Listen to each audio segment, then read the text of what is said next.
Hi, I'm Jessica Manka, host of the Passion to Profit Mastermind program. This is our Coaches Showcase where we feature successful coaches and their stories of transformation from passionate coach to profitable business owner.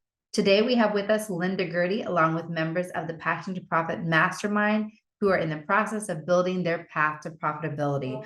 Welcome, Lynda Gerty, and thank you, coaches, for joining us today. Lynda is the founder of Lynda Gerty Coaching and Consulting, and we welcome her to our Passion to Profits Mastermind group for coaches. Lynda envisions a world where everyone realizes and contributes their highest potential to create the collective solutions we require for a positive future.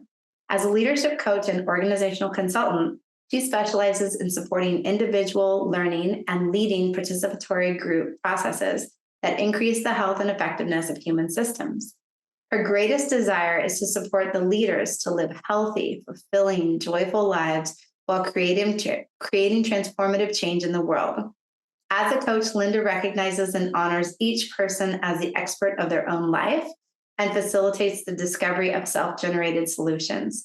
She works with clients as whole people, not just professionals, and she proactively focuses on systemic issues related to power, equity, and justice. Lynda is a certified executive coach through Royal Roads University. She's a professional certified coach through the International Coaching Federation, and she holds a Master's of Human Systems Intervention from Concordia University. Lynda was born in Montreal and as a fifth-generation settler of Irish, Scottish, and French ancestry. She's a member of the LGBTQIA+ community and lives in Victoria, BC on the unceded territories of the Lukwajan people. Thank you for joining us, Lynda. That's a whole lot of stuff about me. Thank you for reading all that and for the invitation. It's a pleasure to be here. Absolutely, absolutely. Well, you know the drill. We've got some questions that I prepared for you that we'd love to learn a little bit more about your coaching practice and what you've learned and kind of your beginnings, and take us through your coaching journey. So maybe in your own words, like tell us about your passion and the reason you started your coaching practice.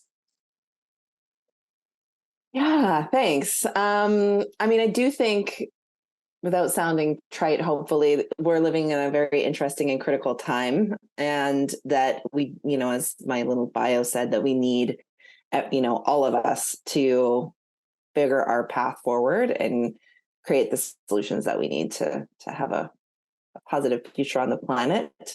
And I think in my kind of career trajectory, what I noticed was that there's, in a lot of the conversations I was in with leaders, there was rarely like a linear or a technical answer to the challenges that they were facing. And so I basically created, did I create the business for this reason? I don't know. I found my way into coaching because I wanted to be able to be of more service to those leaders, to ask better questions, and really to help them navigate the complexity and challenges that they were facing. So, and really draw on their own wisdom and the wisdom of people around them. Right.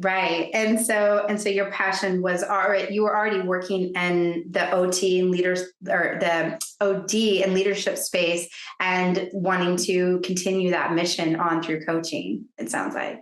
Yeah. And I was already I had worked most of my career in the nonprofit sector. And so was having a lot of kind of conversations with board members and executive directors and other kind of social change folks, and just found myself at the edge of my skill set. And that was what kind of drew me to do the coaching training. Right. And when we met, you were in training in Royal Roads. So tell us a little bit about that experience, from what you expected when you went through the program and where you came out on the other side, and the questions you were asking yourself. Yeah, I really did not expect or plan to hang out a shingle or start a business. Like, that was not my primary objective. I really wanted to be of more service and to be able to ask better questions. And really, I sort of thought I would apply the skills in the job I had at the time, or kind of in my roles inside organizations. And I got hooked on, the the power, like probably many of you, what can happen in a coaching conversation, the kind of trust that gets created and the real change that can happen in those spaces. And so I came out just really wanting to practice that skill and keep, continue developing as a coach. And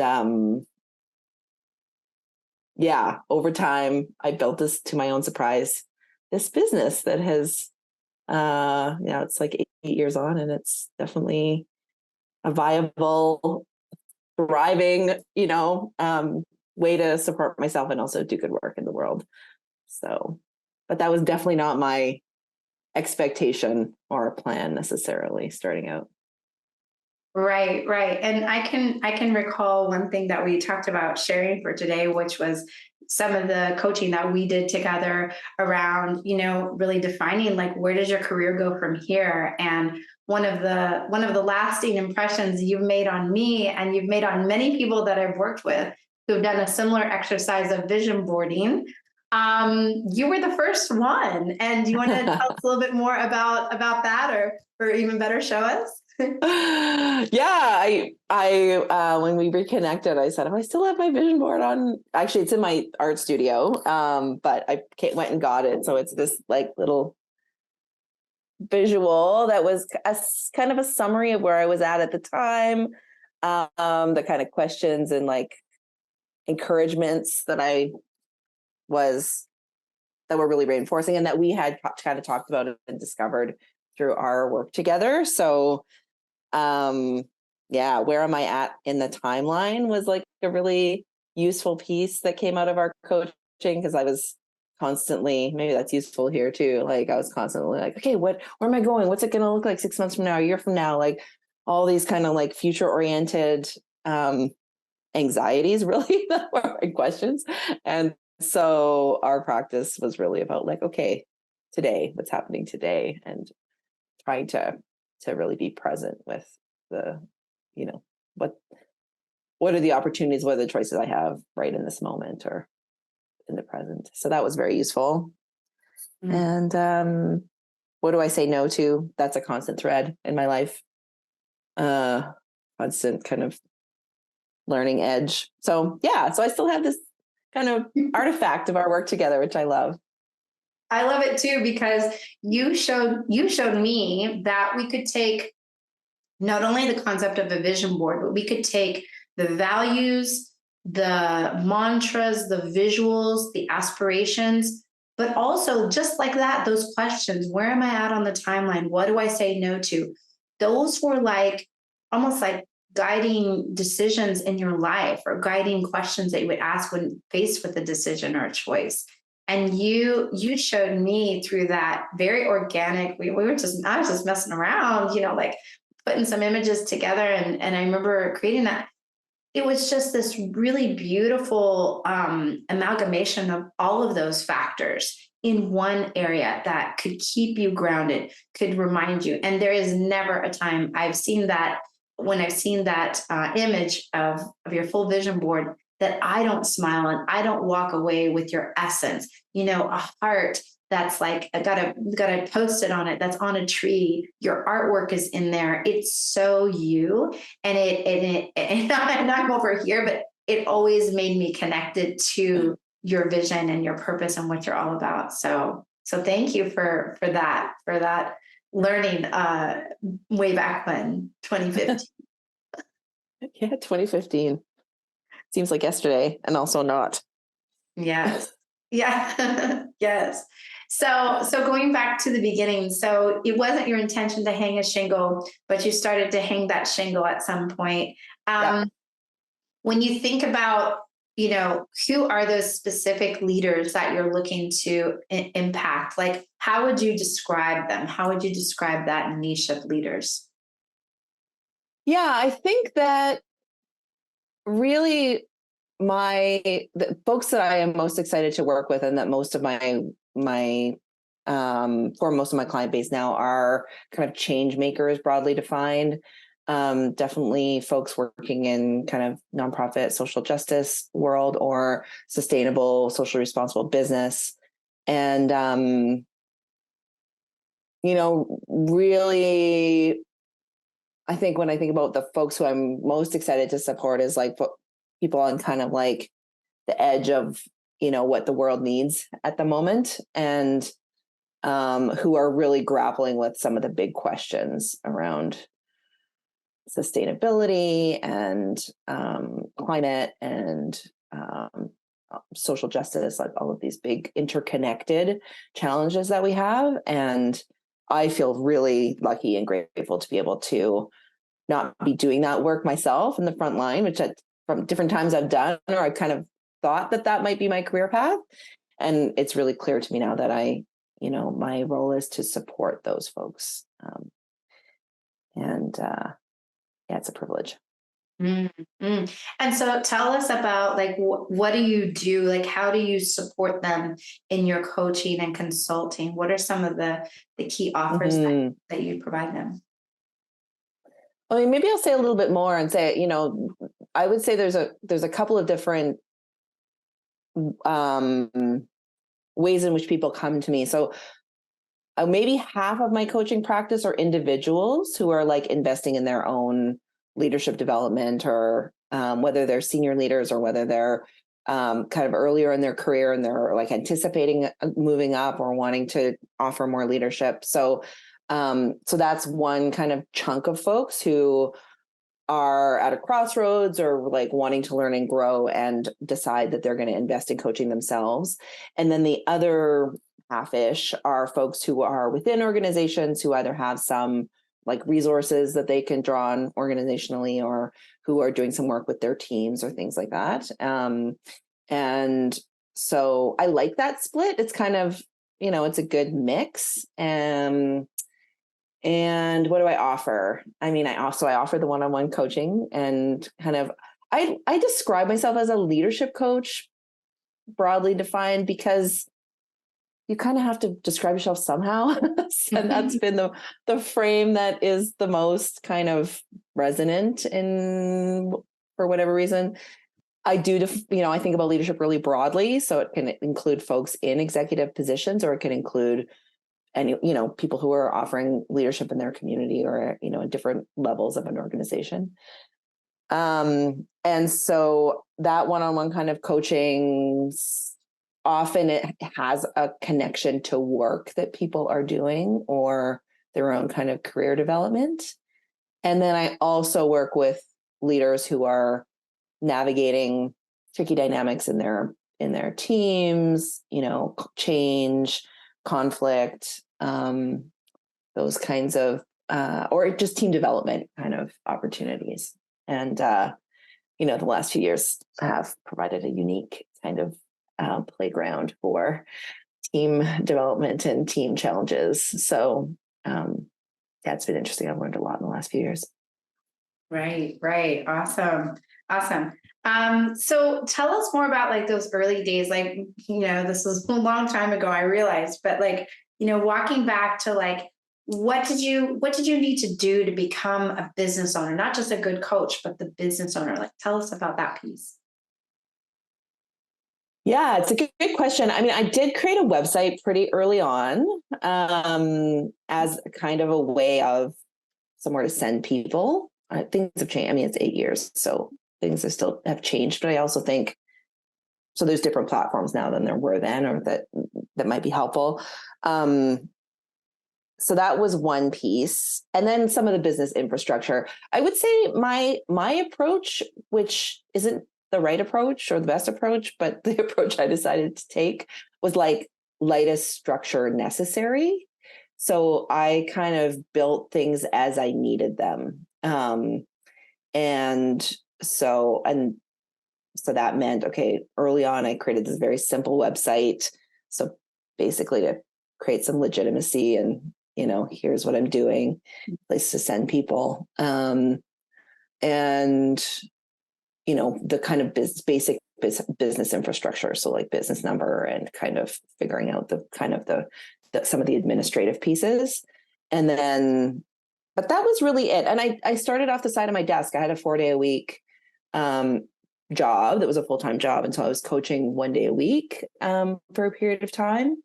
and built the business really gradually. And so over time, I added things. I think it was several years in, I decided to start using like a booking like Calendly to book clients. In retrospect, I think I could have done that a bit sooner because I spent a lot of time probably unnecessarily going back and forth on email, like, hey, what about this time? How about that time? So, trial and error. But that has been my general approach, is like not over investing in the business infrastructure, which again isn't everybody's path or necessarily the best path, but it has served me reasonably well. I love that. I love that, building what you need, like you don't know what you need in the beginning. And so starting out lean is such a great approach. We talked a lot about your niche. So I'm gonna move on to like some of the challenges you faced in the beginning when you were trying to, not only juggle like 1 day a week coaching, but in finding clients and gaining new clients and certainly working with them long term. Yeah, it's a good question. I mean, I think the balancing act of having a job and then also doing coaching on the side was definitely like it ebbed and flowed over time. So sometimes I almost felt like I had too many clients. I was trying to figure out how to meet with all of them and also still do the day job. That was more true towards the end of my time in that role, but and in a way it was a good problem to have. And then in other moments feeling like, like, how am I going to even keep coaching and kind of even be able to do the kind of practice that I wanted? So what can I offer there? Yeah, like, I mean, I think how do you market it to them, or maybe where you found them? Were you speaking? Were you getting referrals through work? What are some of the channels that you use to find those clients? I think I had the benefit of being able to start pretty small. So it depends on like if you're taking a major leap and really trying to build a business quickly, it's a bit different. But because I wanted to keep practicing after Rural Roads, I reached out to some folks whose work I really admired basically, and that I wanted to get behind and support. So I offered, I think through Rural Roads, I offered, you do the kind of pro bono coaching. I don't know if that's still the same, whether folks are charging kind of a reduced rate. And then once I graduated, then I offered like a reduced rate specifically to leaders that it was almost at the time where I was like, I would do this for free. Like, I just really want to kind of get in their orbit and learn more and see if this is if I can be of service here. And that was really effective. And actually one of those folks, I'm still coaching 8 years later. So, and she's referred all kinds of people to me, and she's doing incredible work on the global level around sustainability. It's just like, every time I talk to her, I'm like, my mind is just like, so that definitely was helpful. I would say I have been lucky and fortunate in that most of my work has come through word of mouth and referrals. I haven't really had to, mostly, I mean, I have done some things. So those include, like, I think because of the various roles I'd played in community and such, I had a fairly broad network. So I did like put out, I think early days, I put out like an email just letting people know, hey, this is what I'm doing. Here's what it looks like. And, if you know of anybody who is looking for this kind of support, like send them my way. And that was really, but it was very personal. It wasn't really like a formal marketing branded thing. And that was like effective. I think people knowing that that's what you're doing is very helpful, because then they're in conversations with people and they're like, hey, I'm thinking about this or that, and they can make those connections. And then I did over time, explore the opportunity to be on different like rosters of coaches where there's like, whether it's through a leadership development programs that are within organizations, or like, for instance, the local government management association has like a roster of coaches that you can join, and they will underwrite. They will pay for 2 sessions for staff of municipalities, and then if they want to continue, they have to find their own kind of funding. So things like that have been, proactive things that I've done to look and see like, where is there opportunity to sort of put myself out there in a more active way within the context that I feel like I have something to offer. And I have some like commitment or passion around. Right. Yeah. So, and that's a key piece that you already were narrowed enough to know what groups of people or types of leaders that you were looking into in those early days, rather than, some coaches are still discovering. And so they'll start their business, they'll put their name everywhere they can, and they're just still testing, who is my client? Who is my ideal client? And I think that could be useful. Like in the early days, I did do, people will just, would come and, I did have a number of folks come who were like looking for career coaching. And though that wasn't my niche or necessarily what I had intended, I was like, well, I'd kind of do the caveat of like, if you're looking for a career coach that can offer you, LinkedIn edit, these kinds of things, that's not me. If you're looking for a coach who can like walk this path with you, then here's what I can offer around that. So I did do I was pretty open in the beginning to like just being clear about what my offering was and wasn't, and then testing some things. And some of those were really great, actually, like relationships and coaching partnerships. And over time, I've become more and more clear around like, where do I really want to focus? But I think in the early days, it's helpful to just be open and see what comes, see what works. Yes. Oh, I love it. I love it. And that resonates with me. What you're offering is and isn't, because oftentimes people are coming to you because of your expertise, because of your corporate, your previous work experience. And so it can be really confusing of, do they want consulting, or do they want coaching? Do they want mentorship? I, as a former kind of in the project management and IT space, I get a lot of people who come to me and want me to be their personal organizer. Like, oh, that's, interesting work. A version of me could probably do that. That's not what I do now. Yeah. That's not what I'm about now. So knowing what you stand for and what your offer is and isn't is such a key message there. And people appreciate that, is my experience. They can kind of, then they can make an informed choice. Right.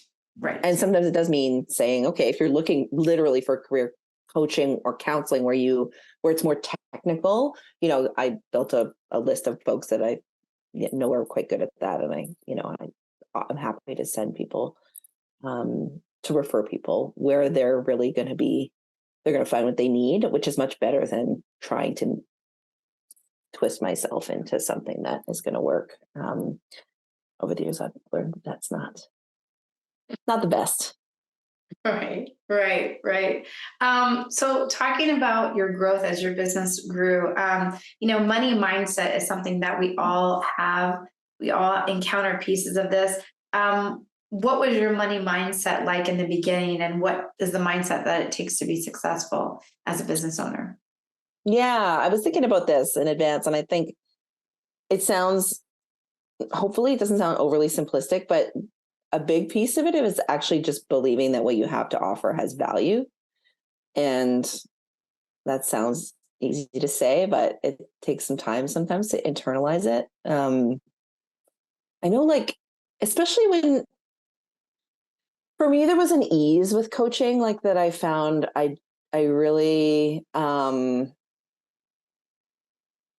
remember early on, even before I did my coach training, I was in kind of coaching conversations, and I would come home and say, like, I would just do this for free. Like, this is just like, people are going to pay me to do this. Like, and still it feels a little bit sometimes like, and you'll get that from people. So, or I will anyway, like, people pay you just to listen to them. I'm like, well, it's not exactly just listening to them, but yes, they do.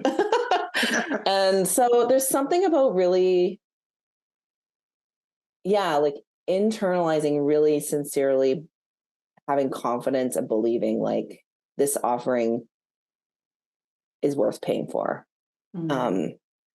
And so there's a lot there that we could talk about, but that's one big piece.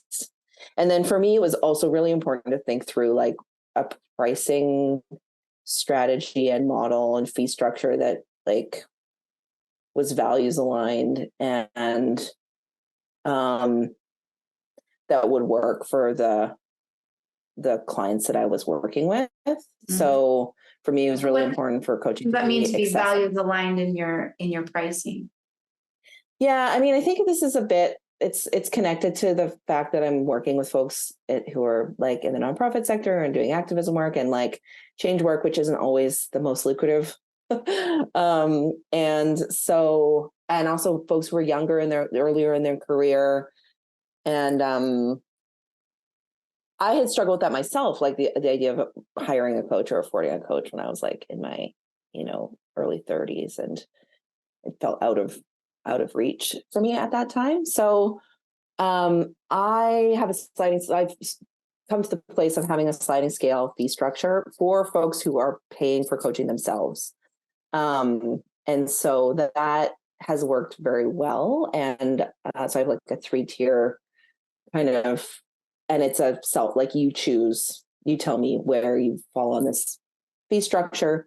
And that seems to work pretty well. And it means that I can work with, these like that kind of clients, a breadth of clients who have organizational money and funding and can pay a higher rate. And then, folks who are earlier in their career or Indigenous or, for whatever reason are have less access to resources. And that's, I don't know if that's exactly money mindset, but I think doing that has allowed me to be confident in my offerings. And then when people say, yeah, how much is it? I feel okay about sharing the answer. Yeah, absolutely. And I also feel okay about if it's a corporation or a bigger organization and they have resources, like then they pay more. And that feels good. Yeah. Yeah. Money mindset is all about like, how do you make it authentic to you rather than have it feel like selling, having it feel like pressure and all of these kind of more traditional marketing things of, the countdown clock and all these like guilty things. It's like, well, that's not coaching. That's not how coaching works. Coaches don't usually make their clients feel that, that discomfort on purpose, like, in that way. So it's all connected. I absolutely think that's part of the money mindset for you. Yeah. Tell us about, how do you make tough business decisions, or what was an example of a tough business decision that you made recently? Well, I mean, is it too trite to say I have a coach? Yeah, I mean, coaching, having a coach as a coach is very helpful. And also, having colleagues or fellow coaches or consultants that you can like bounce stuff off and that are sounding boards back and forth. That's also really helpful. I mean, the downside of having your own business or being self-employed, especially if you're like the solo shop, is that it can be a little like isolating, or, you're kind of on your own with it. So finding ways like you all have here to have company and, have people to bounce things off is really helpful. A hard business decision. I mean, I'm still debating this kind of the structural question around like sole proprietorship versus incorporation. So I have not become an incorporated business yet, and I keep wrestling with that. When is it time? What are the pros and cons? So that's a piece. And then my classic hard business decision is just which projects to say yes or no to. And again, I'm in the fortunate position where I have more invitations or requests than I can say yes to and have a reasonable life. So that I find challenging, especially when there's work and kind of clients that are really values aligned, and that I would like to be able to say yes. I'd like to be able to say yes to a lot of things. And then sometimes I do that and learn the lesson that is not a, there's a limit to how much good work I can do anyway. So, yeah, those are some of the harder, that's what comes to mind. Yeah.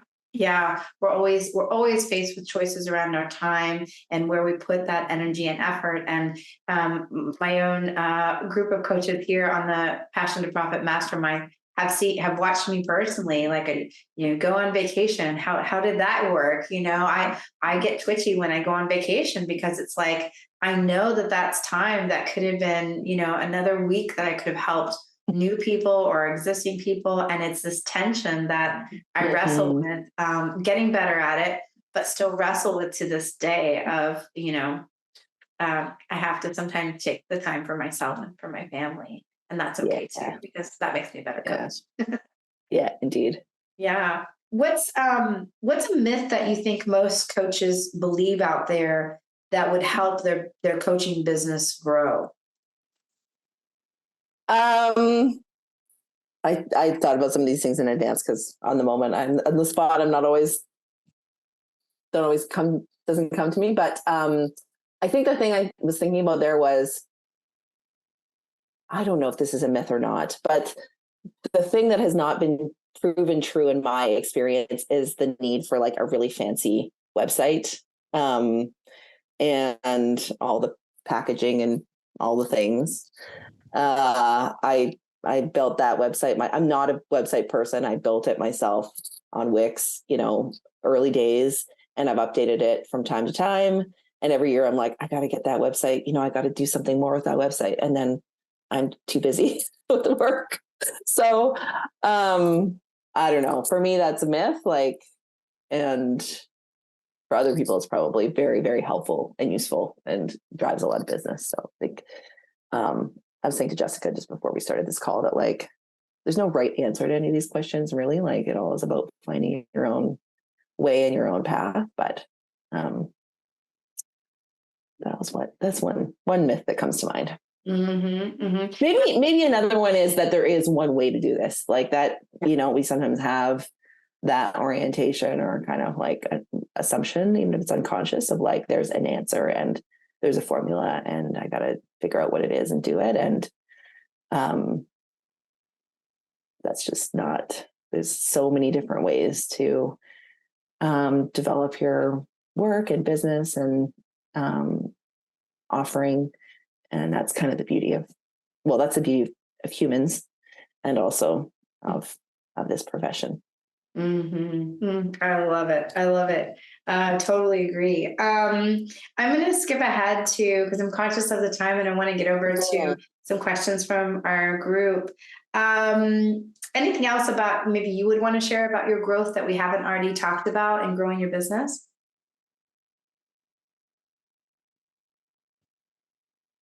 No, I can't think of anything. Okay. Well, let's move over to our speed round, which is I have a couple of questions here that we go through pretty quickly. True or false? Is the coaching profession saturated? False. Why? I think it's just a growing profession. I mean, there's more and more kind of awareness of the value of coaching, I think, especially in executive kind of and leadership circles. But also in for individuals and in all kinds of areas of our lives. And so I just think there's more and more opportunity for coaches because of that. The market is just growing exponentially. And what do you wish people knew about coaching? What do I wish people knew about coaching? That's a really good question. Depends on which people. I mean, I think there can be, there's a lot of, I think, kind of myths about coaching, about it being really soft and, and there is also it can be a kind of an exclusive offering, oh, that's for, executives, that's for these other people. And so I think there's a really important movement around like democratizing coaching and making it more accessible for more people, and bringing an understanding of like the social context and power dynamics and all of that kind of stuff into our profession. So I think it also needs to become more true about coaching, that it is more representative of more people and more inclusive of more people. And then hopefully that reputation will also grow as the profession evolves.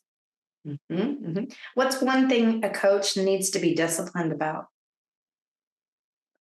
I think like calendar management and time management is a thing. Being really clear about what you're saying yes and what you're saying no to. And then like taking care of ourselves so that we can be that whole meme about put your own oxygen mask on before helping other people that's a real thing. Okay, two more. What words of wisdom do you have for the next generation of coaches? No pressure. Oh God, what did I write? Real time. Yeah, I think there's something about like uncertainty and unpredictability that's helpful to know. Like I think, in the early days, I thought, oh, I'll do this thing and this result will happen. And that didn't turn out to be true, but something else happened. And some things that I really didn't think anything about turned into some really, really meaningful relationships and partnerships. So I think there is a level of like doing things and putting things out there and being proactive and building the business. And then also knowing like it may not unfold in the way that probably won't unfold in the way that you predict or think it will. And that's actually that's where some of the best stuff happens. And last question, what's next for you? Well, I do have a commitment around summer holidays. So I'm like, if I'm going to work really hard, be self-employed, the advantage is I get to take holidays. So I'm taking most of the summer off, July and August, and I'm going to go to Montreal for 2 weeks and go up to Haida Gwaii and do some lake time and enjoy the summer. That's not a very business answer, but it's also really important to know that we can make our lives have all kinds of aspects in them, including work and also not work. Mm-hmm. Your business supports your lifestyle. Indeed. Yes. Awesome. Oh my gosh. Thank you so much for all of that wisdom. I love doing this. I love listening to your story and all of if you notice the tone of all your answers things are so organic and light, and you're doing what you need, and you're, and so patient, I suppose, or so, going at your pace for your business to grow. And that's so important. And that's so you. So where are you at on that timeline? It sounds like you've been really present for many years, zooming on what you need to. Practicing always. Yes. Just practicing that mantra. So I'm going to turn it over to the group. We've got almost 20 minutes to go. And with our remaining time, what questions do you have for Lynda that you would love to ask her about her journey becoming a coach, becoming a business owner?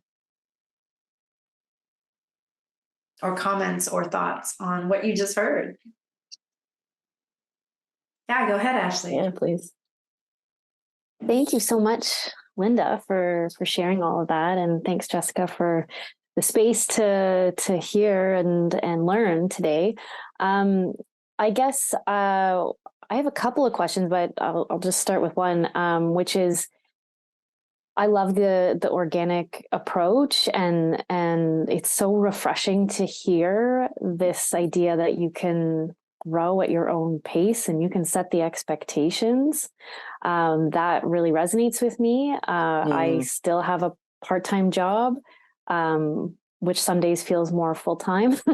Yeah. And planning to grow my business the same way as you described. So at what point did you make the shift, and how, and can you just speak to that piece?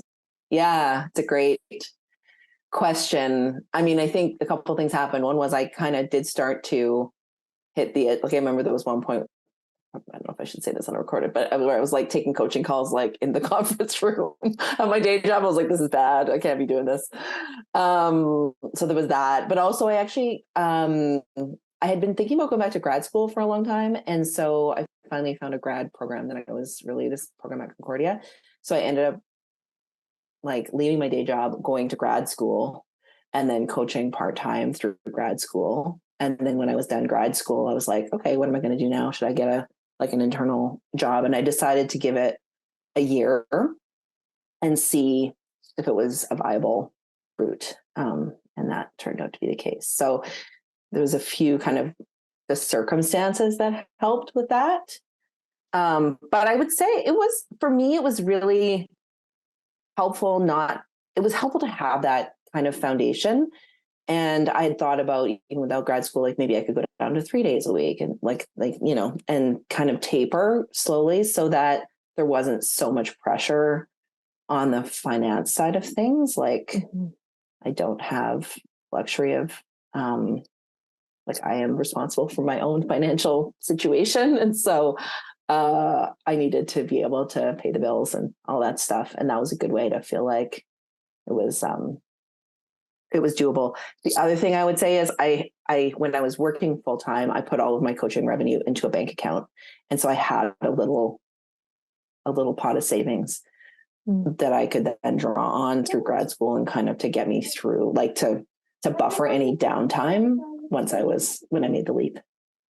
Sorry, I've got a visitor. I missed the last part awesome. there. Just the notion of having like some savings basically that you can draw on when you do make the leap. Yeah. Okay.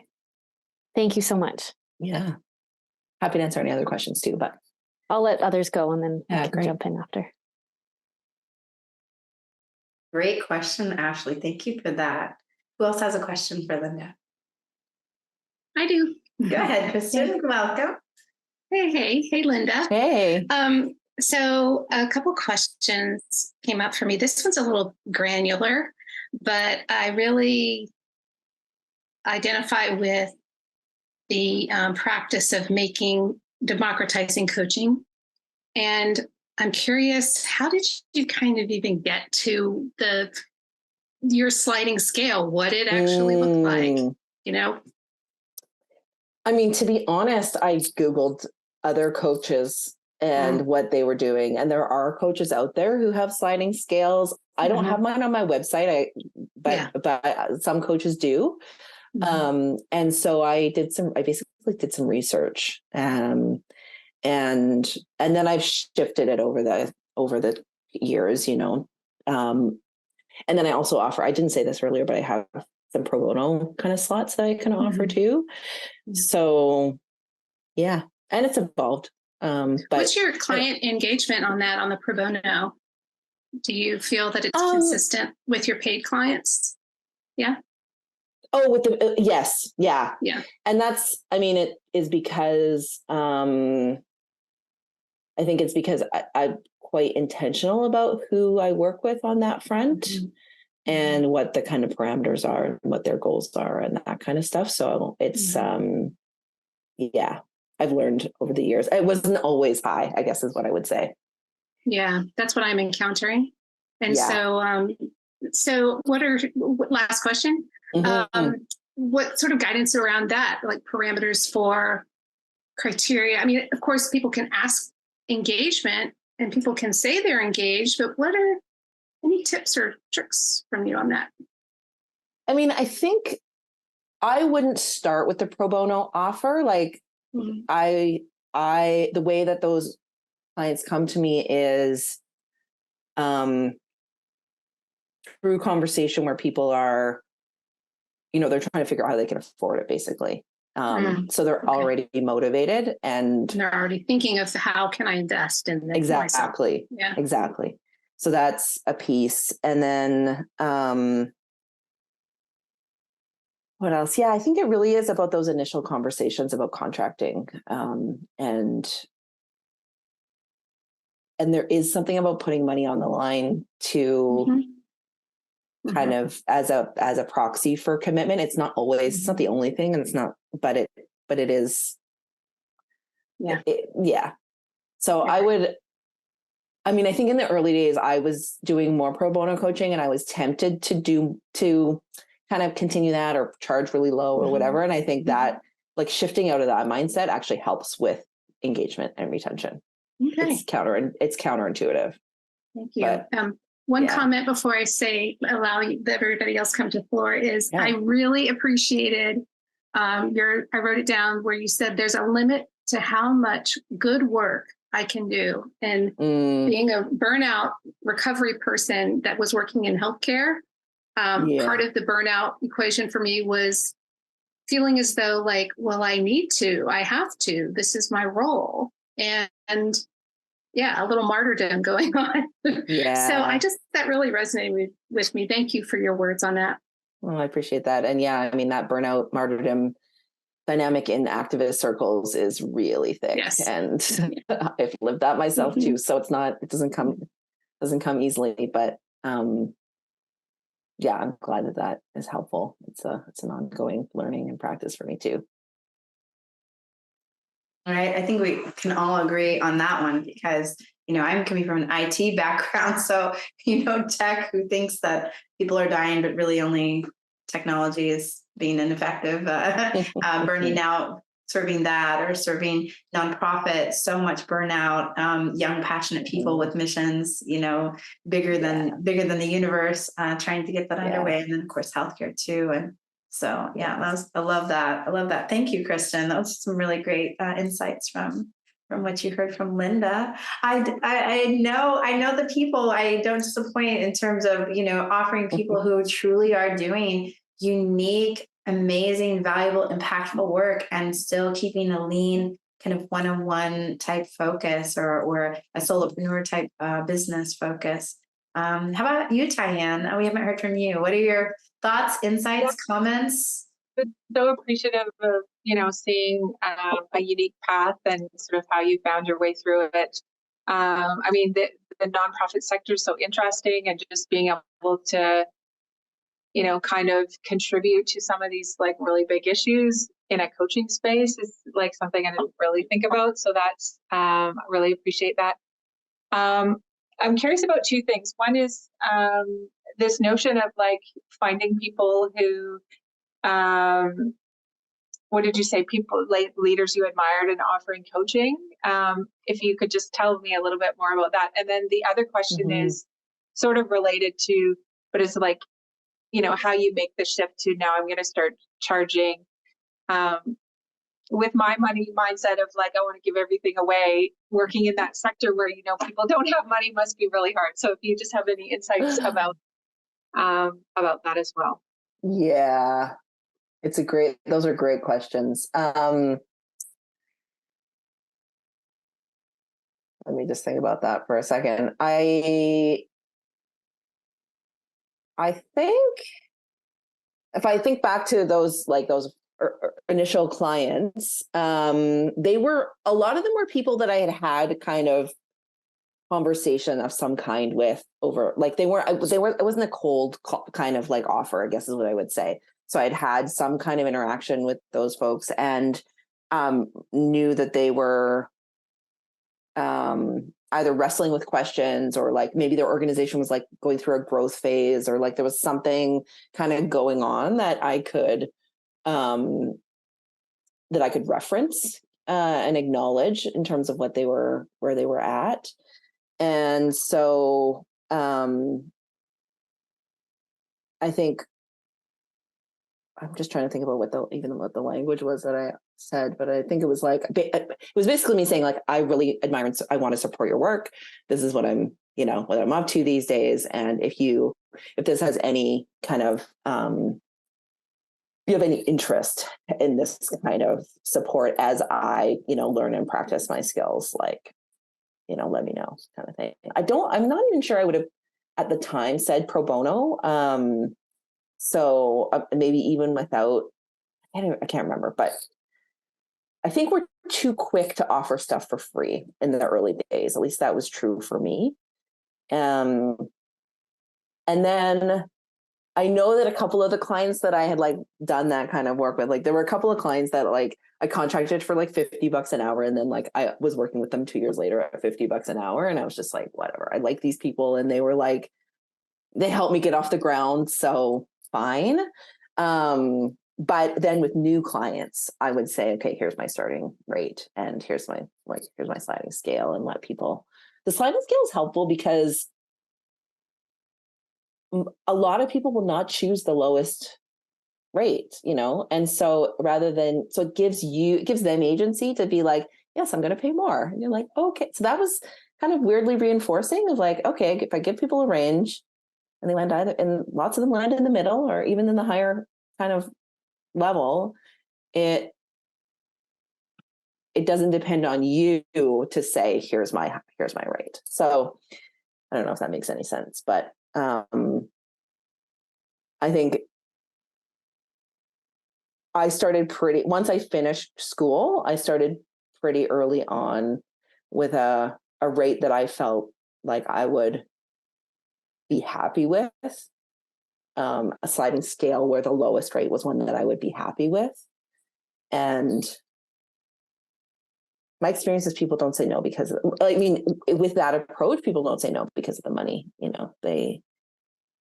makes it more feasible for people if they're thinking about coaching anyway. Thank you.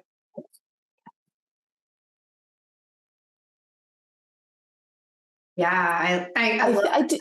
Go ahead. Yeah. I was just going to say, I do think also things have changed over the last 8 years. Like, I think coaching is more well-known. It's more, there's a piece around people investing in their own learning and development, and organizations investing in people's learning and development. And I mean, there's obviously also a lot of economic factors going on. And, COVID has had a whole impact on all of that too, but there's good money out there for this kind of work. So I would just encourage you to be a little bolder than you might feel like you want to be. Right. And that's exactly what we're doing with these coaches, is helping them be bold, but helping them find that language that's authentic for them. There's such a mental, hurdle with saying like, this is my rate. This is how much I charge. This is how much it costs. And there's so many other ways in which we can say that, or where we can even eliminate the friction of, some budgetary, if your ideal clients have budgetary considerations or restrictions, finding creative ways in which you can eliminate money from the conversation, eliminate it more, and make it more comfortable for them so that they can get the help that they need from you. Yeah. Well, we've got Ashley, you said you had another question, or another question. Go for it. Yeah, it was around defining coaching and the value. And one of the things that I guess I'm experiencing is people want to know, what kind of coach are you? I've graduated with, I guess, the title of certified executive coach, but the type of person I want to work with, I don't think executive coaching as a title makes sense. Yep. That said, I know that the value of coaching is really hard to define, and comes down to, you got to just experience it. But that's not a great, I guess, business model. So just wondering what your experience with that is like, and hopefully by the head nodding, I'm guessing you know what I'm talking about when it's hard to define coaching. And just your thoughts on that. I mean, that is why I landed on the leadership coach kind of like language, because I feel like it's broader, it's more inclusive, it's more something more people can resonate with, and it's just more language that the folks I work with would resonate with. So I think, but you go through all these kind of processes or assignments of like describe what you could describe coaching in your own words and all that, and there is some value in that, like. The language on my website, what came out of some reflection that way, like why am I actually doing this work, and what is the kind of belief underneath it, and how do you articulate that? And that will evolve and get refined over the years. But I would say it's a balance of like putting enough thought into it, but then also like done is better than perfect. Like trying, like landing on something, trying it, seeing how it works, evolving from there. Okay, which is the approach I'm taking, but yeah, having the confidence in that and that attached to money mindset, all that is tricky to navigate. So totally. Thanks for that. Awesome. Any last questions for Lynda? I just love what's the belief under my work. I love that sentence. I think you have a future maybe in bumper stickers for coaches or some sort of slogan, side job. Oh my God. That's amazing. That's good encouragement, actually, because I also have my kind of alter ego I do visual art as a kind of a fun side gig. And I've been thinking about incorporating words into some of my work. So that's good encouragement. That feels edgy for me, which is really lovely.